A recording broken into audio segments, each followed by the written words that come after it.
बिस्मिल्लाहिर्रहमानिर्रहीम। शुरू अल्लाह के नाम से जो बड़ा मेहरबान और निहायत रहम करने वाला है। अस्सलामु अलैकुम वरहमतुल्लाहि वबरकातुहू।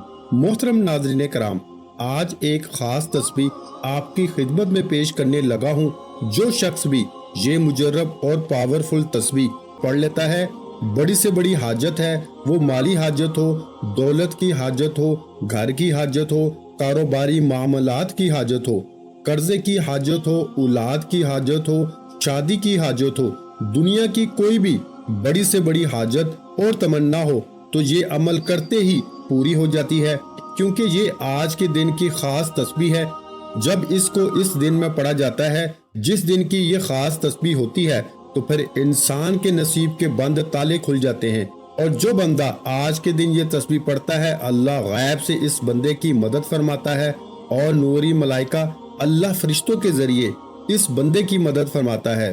और जो शख्स भी आज गैबी मदद का नज़ारा करना चाहता है, फरिश्तों के जरिए मदद का नज़ारा करना चाहता है, सिर्फ एक मर्तबा इस अमल को करके देखे।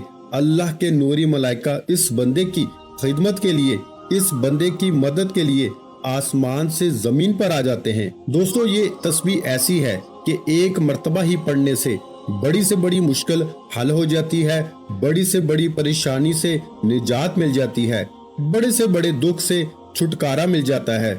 और ये कितने से अल्फाज हैं, सिर्फ इतने से अल्हम्दुलिल्लाहि रब्बिल आलमीन, अल्हम्दुलिल्लाहि रब्बिल आलमीन। ये पूरी सूरत नहीं है, सिर्फ इतने से अल्फाज आपने सबसे पहले पढ़ने हैं। फिर आगे मैं आपको बताता हूँ कि अब आगे आपने इसको कैसे पढ़ना है, इसकी तरतीब कैसे रखनी है, और इसके साथ सूरा अखलास यानी बिस्मिल्लाहिर्रहमानिर्रहीम, कुल हुवल्लाहु अहद अल्लाहुस समद लम यलिद वलम यूलद वलम यकुल लहू कुफुवन अहद, ये आपने कैसे पढ़नी है। इस बात को जरा अगर समझ लें आज, तो तवज्जो के साथ इंशाअल्लाह सारे मसाइल हल हो जाएंगे। वो बंदा जो बड़ा ही परेशान है, जो बड़ा ही मकरूज है, जो बड़े बड़े वज़ाइफ करके थक चुका है, एक बार ये मेरे बताए हुए तरीके के मुताबिक ये तस्बीह पढ़ के देख लें, हर किस्म की मुश्किल हल हो जाती है। दोस्तों, अब आपने सबसे पहले अपने काम की नियत करनी है। नियत ये करनी है कि बारी ताला अल्हम्दुलिल्लाहि रब्बिल आलमीन, मैं तेरा जिक्र कर रहा हूँ, तेरी हम्द कर रहा हूँ, तेरी तारीफ बयान कर रहा हूँ, तेरी पाकी बयान कर रहा हूँ। बारी ताला, मुझे इस जिक्र की बरकत से तू मुझसे राजी हो जा। बस इतने से अल्फाज आपने कहने हैं, यानी कि ऐ मेरे मालिक, मैं तेरा ये जिक्र कर रहा हूँ, तेरा शुक्र कर रहा हूँ, तू मेरा ये शुक्र कबूल करते हुए, मेरा ये जिक्र कबूल करते हुए, ये हम्द, ये तेरी तारीफ जो मैं बयान कर रहा हूँ, इस तारीफ की बरकत से तू मुझसे राजी हो जा। तो बस जब आपने इस अमल के जरिए अपने रब को राजी कर लिया ना, तो समझ लें रब सारे खजाने आपके लिए निछावे फरमा देता है। इसलिए दोस्तों, ये अमल वो है कि जो अल्लाह वाले करते रहे। अल्लाह वालों का आजमाया हुआ मुजर्रब तरीन अमल आपकी खिदमत में पेश कर रहा हूँ, इसलिए इस अमल को आज हरगिज ना छोड़ना। अगर आपके पास वक्त है या नहीं है, अपने सारे काम छोड़कर पहले इस अमल को एक मर्तबा करके देख लें। जिंदगी बदल जाती है मेरे भाइयों, हालात बदल जाते हैं, मुश्किल से मुश्किल काम भी अल्लाह गैब से पूरा फरमा देता है। इसलिए दोस्तों, जब भी कोई बंदा फकीर किसी अमीर के दरवाजे पे जाता है भीख मांगने की गर्ज से, इसकी तारीफ करता है, और जब आप अल्हम्दुलिल्लाहि रब्बिल आलमीन कहते हो, इसके अंदर यह है कि तमाम तारीफें उस रब के लिए हैं जो तमाम जहानों का पालने वाला है। तो इसके अंदर अल्लाह की तारीफ है, अल्लाह की हम्द है, यानी कि अलिफ लाम को हटा दें तो हम्द रह जाता है। हम्द से मुराद तारीफ। तो हम जब अल्लाह की तारीफ इस नाम से करते हैं कि अल्हम्दुलिल्लाहि रब्बिल आलमीन, तमाम तारीफें अल्लाह रब्बुल आलमीन के लिए हैं जो तमाम जहानों का पालने वाला है, तो वो आपको भी पालने वाला है, वो आपकी नस्लों को भी पालने वाला है। जब आज आप इसको इस नाम से याद करते हैं, इस शान से याद करते हैं, फिर इसके बाद जो आप रब की बारगाह से मांगते हैं, اللہ پاک عطا فرما دیتا ہے۔ یہ ایک راز ہے جو میں آپ کو بتا رہا ہوں، یہ اللہ والوں کا راز ہے میرے بھائیوں، جو آپ کی خدمت میں پیش کر رہا ہوں، اس لیے اس کو مت چھوڑنا، اسی ترتیب کے مطابق آج کر کے دیکھنا، پھر رب کی رحمتوں اور برکتوں کا نظارہ آپ خود اپنی جاگتی آنکھوں سے کریں گے۔ دیکھیں، آپ نے سب سے پہلے نیت کرنی ہے۔ نیت کا میں نے آپ کو طریقہ بتا دیا ہے کہ اللہ کو راضی کرنے کی نیت سے آپ نے اس عمل کو شروع کرنا ہے، اور آپ نے یہ سارا کام باوضو کرنا ہے۔ کوشش کر لیں، اگر کوئی تنہائی مل جائے تو کیا ہی بات ہے، اگر تنہائی نہ مل سکے تو پھر کم از کم اتنا کر لینا، کسی ایسی جگہ بیٹھ جانا کہ جہاں کسی کے ساتھ آپ کلام نہ کریں یا کوئی آپ کے ساتھ گفتگو نہ کرے جب تک یہ عمل کریں۔ اور عمل بالکل چند منٹوں کا ہے، 2-3 منٹ کا یہ عمل ہے، کوئی زیادہ نہیں ہے۔ دیکھیں، یہ جو میں بیان کر رہا ہوں کہ الحمدللہ رب العالمین، آپ نے سب سے پہلے تعوذ اور تسمیہ پڑھنا ہے۔ تعوذ اور تسمیہ مطلب اعوذ باللہ من الشیطان الرجیم اور بسم اللہ الرحمن الرحیم ایک مرتبہ پڑھنے کے بعد سب سے پہلے آپ نے باوضو بیٹھ کے ادب کے ساتھ، میں ایک ایک لفظ آپ کو سمجھا دوں، آپ سے کوئی بھی اس عمل کے اندر کسی قسم کی کوتاہی نہ ہو، کوئی غلطی نہ ہو، تاکہ آپ اس عمل سے آج مکمل فائدہ اٹھا لیں اور آپ کے یہ روز روز کے گلے شکوے بھی ختم ہو جائیں کہ میرا کوئی عمل اثر نہیں کرتا۔ یہ ایسا عمل ہے کہ اس کے کرتے ہی آپ کا وظیفہ، یہ عمل 101% اثر دکھاتا ہے۔ صرف 5 منٹ کے اندر اندر آپ اس عمل کی تاثیر اور طاقت کا خود اندازہ لگا لیں گے میرے بھائیوں، کہ کتنی اللہ نے اس عمل کے اندر الحمدللہ رب العالمین کے اندر طاقت رکھی ہے۔ ہمارے بزرگ اکثر یہ بات کہا کرتے تھے کہ لوگوں کو پتہ ہی نہیں ہے کہ اس کی کتنی شان ہے، اس کی کتنی طاقت ہے۔ اگر لوگوں کو پتہ چل جائے تو لوگ ساری زندگی اسی جگہ بیٹھے بیٹھے یہی کلمات پڑھتے رہیں، اسی کا ذکر کرتے رہیں۔ اس قدر اللہ تعالیٰ نے ان کلمات کے اندر طاقت اور تاثیر رکھی ہے۔ تو دوستو، پھر کیوں نہ آج ہمارے پاس موقع ہے، آج وہ دن بھی ہے، آج وہ ہمیں عمل بھی مل رہا ہے، آج ہم توجہ کے ساتھ سن کر اس پر عمل کر کے اپنی مشکلیں حل کروا لیں۔ تو دوستو، اس کے بعد آپ نے تعوذ اور تسمیہ پڑھنا ہے، یعنی کہ اعوذ باللہ من الشیطان الرجیم بسم اللہ الرحمن الرحیم۔ یہ پڑھنے کے بعد اب آپ نے درود پاک پڑھنا ہے۔ یہ چیز پہلے پڑھ لینی ہے، اس کے بعد درود پاک پڑھ لینا ہے۔ درود پاک آپ نے 7 مرتبہ پڑھنا ہے، یعنی 7 ٹائم۔ اب یہ عمل کرنے کی ترتیب تھوڑی سی باقی اعمال سے، باقی وظائف سے مختلف ہے، کیونکہ اس کی تاثیر باقی اعمال وظائف سے مختلف ہے، اس کی طاقت بہت زیادہ ہے، اس لیے اس کی ترتیب تھوڑی سی الگ ہوگی۔ آپ نے بس پریشان نہیں ہونا، ہر کوئی عمل کر سکتا ہے، کوئی مشکل ہی نہیں۔ اتنا آسان کر کے سمجھاؤں گا کہ اگر بچہ بھی اس کو سن رہا ہے تو وہ بھی اس عمل کو بڑی آسانی سے کر سکے گا۔ تو انشاءاللہ اگر بچہ بھی اس عمل کو کرے گا تو وہ بھی مالا مال ہو جائے گا۔ جو شخص اپنے آپ کو امیر کرنا چاہتا ہے، دولت مند دیکھنا چاہتا ہے، اپنی نسلوں کو امیر ہوتے ہوئے دیکھنا چاہتا ہے، اس کو چاہیے کہ اس عمل کو ہرگز نہ چھوڑے۔ تفسیر کبیر کے اندر یہ بات موجود ہے کہ بسم اللہ کے تحت حق تعالیٰ کے 3000 نام ہیں، جن میں سے 1000 کو ملائکہ جانتے ہیں، 1000 کو صرف انبیاء کرام، اور باقی 1000 میں سے 300 نام توراۃ شریف میں ہیں، 300 انجیل میں ہیں، 300 زبور میں ہیں، اور 99 نام قرآن پاک میں ہیں۔ ایک نام وہ ہے کہ جس کو صرف حق تعالیٰ جانتا ہے۔ یہ بسم اللہ میں حق تعالیٰ کے جو 3 نام آئے ہیں، ان 3 میں ان 3000 کے نام پائے جاتے ہیں۔ جس نے ان 3 ناموں سے حق تعالیٰ کو یاد کر لیا، گویا اس نے تمام ناموں سے اس کو یاد کر لیا۔ جس نے یہ 3 نام پڑھ لیے، گویا اس نے 3000 ناموں کا ذکر کر لیا، 3000 نام پڑھ لیے۔ تو اب دوستو، آپ کو اندازہ ہو گیا ہوگا کہ یہ جو کلمات، یہ جو میں آپ کو اعمال وظیفہ بتانے لگا ہوں، ایک بار اس کے پڑھنے سے کس قدر رب کی رحمتوں کا نزول ہونا شروع ہو جاتا ہے۔ تو دوستو، اس کے بارے میں آپ کو پتا ہے کہ یہ سورۃ الفاتحہ کی سب سے پہلی آیت ہے۔ الحمدللہ رب العالمین، یہ سب سے پہلی آیت ہے۔ اور میں آپ کو بتا دوں کہ آپ کو جو میں نے تعوذ اور تسمیہ بتایا ہے کہ تعوذ اس لیے پڑھنا ہے تاکہ آپ کے وظیفے کے اندر شیطان کوئی بھی خیال، وسوسہ یا شیطان آپ کے اوپر حملہ آور نہ ہو سکے۔ شیطان کی کوشش ہوتی ہے کہ وہ آپ کو اعمال کے اندر، وظائف کے اندر کمزور کر دے تاکہ آپ کو وظیفے سے کوئی اثر اور تاثیر نہ ملے۔ جب ہم وظیفہ کرنے کے لیے بیٹھتے ہیں، ہمارا دماغ کبھی غلط خیالوں کی طرف، کبھی ادھر، کبھی کاروبار کی طرف، اور کبھی فلاں غلط سوچیں چلتی رہتی ہیں۔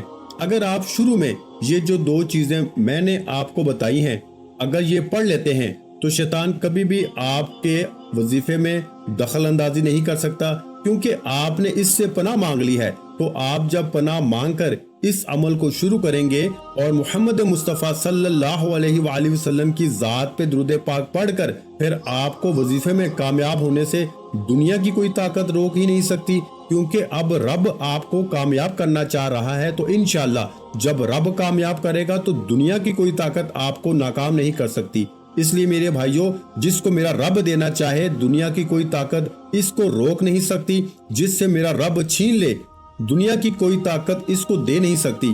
بس یہ عقیدہ رکھیں کہ جب اللہ نے موت دینی ہے تو پھر کوئی زندگی نہیں دے سکتا، اور جب اللہ نے زندگی دی ہے تو پھر کوئی موت نہیں دے سکتا۔ اور اس ارادے کے ساتھ کریں کہ آج میرا رب اس عمل کے ذریعے میری مدد فرمائے گا، کیونکہ یہ سورۃ الفاتحہ کی پہلی آیت ہے۔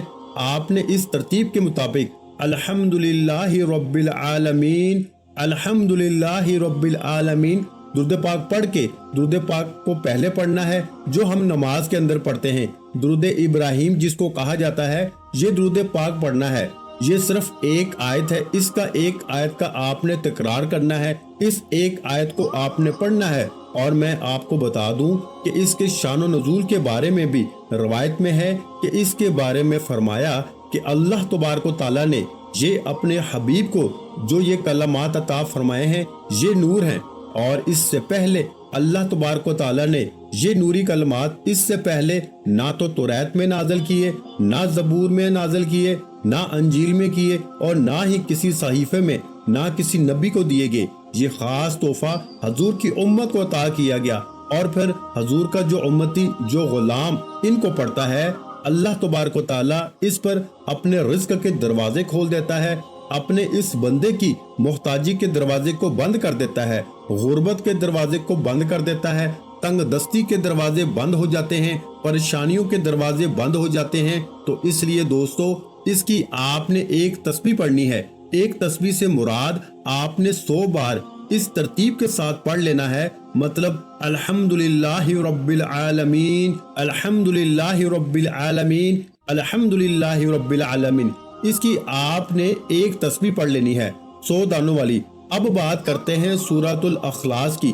یہ وہ سورت ہے جس پر صحابہ کرام نے تعجب کیا تھا۔ یہ سورت اخلاص ہے، اس پر صحابہ کرام نے تعجب کیا تھا کہ یہ کتنی با کمال سورت ہے۔ اچھا، سورت اخلاص اس کے اول آخر آپ نے الگ الگ درود پاک پڑھنا ہے، لیکن تعوذ اس کے اول نہیں پڑھنا، مطلب اعوذ باللہ من الشیطان الرجیم نہیں پڑھنا۔ اس کو بس درود پاک کے ساتھ آپ نے بسم اللہ الرحمن الرحیم پڑھنا ہے، یعنی کہ پہلے درود پاک پڑھ لینا ہے، اور اس کے بعد آپ نے صرف پڑھنا ہے بسم اللہ الرحمن الرحیم۔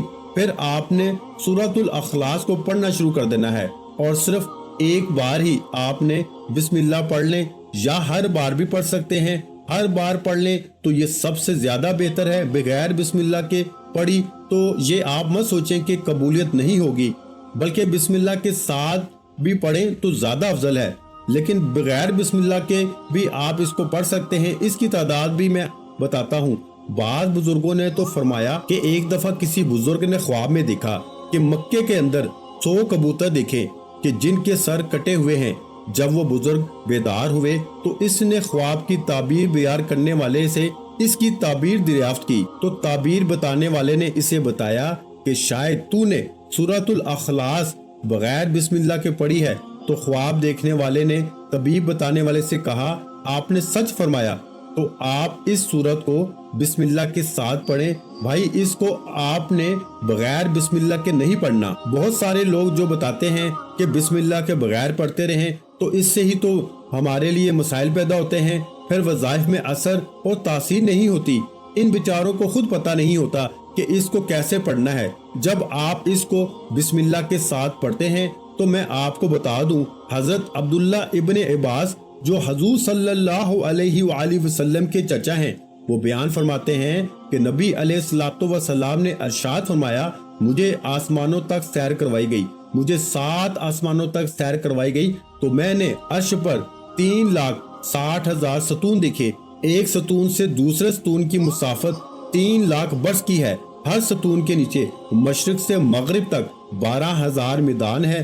हर मैदान में 80,000 ऐसे फरिश्ते हैं जो कुल हु अल्लाहु अहद पढ़ते हैं। जब वो फरिश्ते इस सूरत को पढ़ के फारिग होते हैं तो रब्बे जुल जलाल की बारगाह में अर्ज करते हैं, ऐ हमारे मालिक, हमने ये सवाब उस शख्स को बख्श दिया जो मर्द औरत सूरतुल अखलास की तिलावत करेगा। तो सहाबा कराम ने जब ये बात सुनी तो बहुत ताज्जुब करने लगे। आका अलैहिस्सलातु वस्सलाम ने कहा, सहाबा कराम क्या तुम इस पर ताज्जुब कर रहे हो? और उन्होंने अर्ज किया, या रसूलल्लाह सल्लल्लाहु अलैहि वसल्लम, जी हाँ। आका ने फरमाया, मुझे इस जात की कसम है जिसके कब्जा कुदरत में मेरी जान है, बेशक कुल हु अल्लाहु अहद हजरत जिब्राइल अलैहिस्सलातु वस्सलाम के परों पे लिखा हुआ है, अल्लाहु समद हजरत मिकाइल अलैहिस्सलातु वस्सलाम के परों पे लिखा हुआ है, लम यलिद वलम यूलद हजरत इज़राइल अलैहिस्सलातु वस्सलाम के परों पे लिखा हुआ है, और वलम यकुल्लाहु कुफुवन अहद ये हजरत इसराफील के परों पे लिखा हुआ है। और जो बंदा इस सूरत को पढ़ता है यानी सूरत अखलास को पढ़ता है, अल्लाह ताला इसे तौरात, अंजील, जबूर, कुरान मजीद का पढ़ने का सवाब अता फरमाता है। अब एक सूरत है, इसको पढ़ें तो सारी किताबों के पढ़ने का सवाब मिलता है। तो फिर जब आप इसको पढ़ेंगे तो फिर आपको अंदाजा ही नहीं है कि रब्बे कायनात आप पर कितना फजल फरमाएगा कि जब एक के पढ़ने से सारी किताबों के पढ़ने का अजर व सवाब मिल रहा है तो फिर आपकी जिंदगी में कैसे खुशहाली नहीं आएगी, आपकी हाजतें कैसे पूरी नहीं होंगी, आप अपने मकसद में कैसे कामयाब नहीं होंगे। तो फिर दोस्तों, जब रब आपसे राजी हो जाएगा तो फिर समझ लें कि मुकद्दर आपका समझ जाएगा, फिर मुंह मांगी मुरादें हासिल हो जाएंगी। फिर दिल में और जो कुछ आरजू है जो सारी जिंदगी नहीं मिल सका, वो फौरी तौर पर अल्लाह पाक की जात गैब के खजानों से अता फरमा देगी। अब ये आपकी मर्जी है कि आप इस खास अमल को छोड़ते हैं या करते हैं। लेकिन बात एक कहूंगा कि जिसने छोड़ दिया सवाए पछतावे के कुछ हाथ नहीं आएगा, और जिसने कर लिया जिंदगी की सारी खुशियां लौट आएंगी, जिंदगी के सारे गम खत्म हो जाएंगे, जिंदगी की सारी परेशानियां खत्म हो जाएंगी। क्योंकि ये एक ऐसा अमल है, इसको एक बार करने से ही अल्लाह पाक की जात आपको गैब से नाज़ फरमाती है, जिसका आप सिर्फ ख्वाब देख सकते हैं। आज आप जब ये तस्बीह पढ़ लेते हैं तो अल्लाह का फजलो करम बरसना शुरू हो जाता है। आज इस वजीफे को पढ़ लें, अल्लाह की जात आपकी 7 नस्लों को रंग देगी। तो इसी तरह दोस्तों, आपने इस अमल को पढ़ना है। अल्हम्दुलिल्लाहि रब्बिल आलमीन के बाद जो सूरा अखलास की तरतीब बताई है, इसके मुताबिक आपने इसकी भी एक तस्बीह यानी 100 मरतबा आपने इसको पढ़ना है। और इसके बाद इस अमल को शुरू करने से पहले सिर्फ 7 मरतबा अस्तगफार पढ़ना है, यानी अस्तगफिरुल्लाह अस्तगफिरुल्लाह अस्तगफिरुल्लाह। बस ये 3 काम आज अगर आपने कर लिए तो आप बड़े से बड़े मुश्किल मकसद और जो सारी जिंदगी नहीं मिल सका, इंशाअल्लाह आपके मुकद्दर में लिख दिया जाएगा। दुआ है कि रब्बे करीम मेरा सुनाना आपका सुनना अपनी पाक बारगाह इलाही में कबूल और मंजूर फरमाए। जो मांगा मुकद्दर फरमाए, जो नहीं मांग सके बिन मांगे अता फरमाए। वीडियो अच्छी लगी हो तो वीडियो को लाइक कर दें, चैनल पर नए हैं तो चैनल को सब्सक्राइब कर लें और अपने प्यारों के साथ वीडियो को शेयर लाजमी किया करें।